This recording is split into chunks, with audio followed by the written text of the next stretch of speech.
The leading art movement of the Enlightenment is referred to as Neoclassicism. Neoclassicist work focused on the revival of Greek and Roman classicalism. This classicalism revival can be seen in art, literature, music, and architecture. This lesson will specifically focus on Neoclassicism painting and the work of Jacques-Louis David. You will notice through his works the intense lighting, folds and drapery, and dramatic diagonal compositions. The underlying messages in his painting relate back to Enlightenment themes of reason and individualism. David's painting depicts the Horatii brothers, three Roman sons that pledge an oath of fighting to the death for their family. The female figures on the right of the painting sit in despair as they know that one of the men is about to sacrifice his life.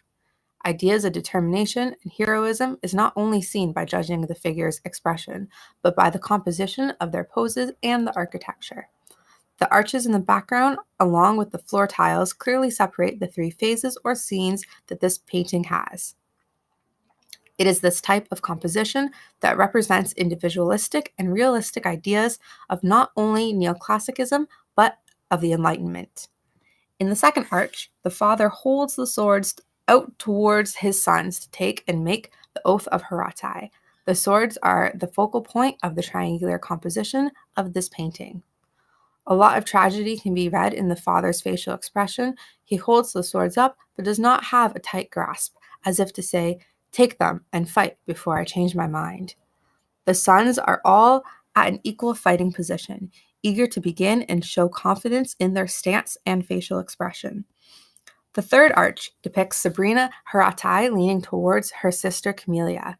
The woman becomes the personification of grief and tragedy as Camelia and Sabrina are captured in a singular moment in time. The visual properties of extreme lighting or contrast, which is known as chiaroscuro, along with dramatic angular compositions of the figures and architecture, make this painting one of the most known in neoclassicalism art movement. The underlying story of the painting provokes individualism and reason, two of the leading themes of the Enlightenment time period. Keep these concepts in mind, not only when viewing other paintings, but when learning about the Enlightenment and how it was expressed in other fields of study, science, math, philosophy, and literature. These are some of the Enlightenment topics that will be covered throughout the rest of this unit. Thanks for listening to Art History Lesson with Ms. Hillock, and stay tuned for more Enlightenment discoveries to come.